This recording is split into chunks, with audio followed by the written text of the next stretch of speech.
বিশ্বের ১০০ কোটিরও বেশি শিশু জলবায়ুজনিত অন্তত ৩টি ঝুঁকির মুখে রয়েছে বলে সতর্ক করেছে ইউনিসেফ, যাদের মূল অংশই আফ্রিকা ও এশিয়ার। এক প্রতিবেদনে সংস্থাটি জানিয়েছে, অধিকাংশ স্থানে মিল পাওয়া যায় এমন ৩ ঝুঁকি হলো খরা, চরম তাপমাত্রা এবং তাপপ্রবাহ। এই তিনটির যৌথ প্রভাব প্রায় ২৯ কোটি ৬০ লাখ শিশুকে ক্ষতিগ্রস্ত করছে, যার মধ্যে রয়েছে নাইজেরিয়ার ৭ কোটি ৪০ লাখ, পাকিস্তানের ৩ কোটি ৪০ লাখ এবং ভারতের ৩ কোটি ২০ লাখ শিশু।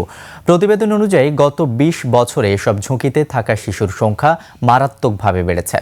এছাড়া ৭টি বা এর বেশি জলবায়ু ঝুঁকির মধ্যে থাকা ১,২৩,০০০ শিশুর মধ্যে প্রায় ৪৬,০০০ শিশুই রয়েছে মিয়ানমারে এবং বাকি আশপাশের অঞ্চলে। বাংলাদেশ, ভারত, নাইজেরিয়া ও পাকিস্তানের মতো যেসব দেশে শিশু জনসংখ্যা বেশি, সেসব দেশ অন্তত ৩টি ঝুঁকির মুখে থাকা শিশুর সংখ্যার দিক থেকে তালিকার শীর্ষে রয়েছে।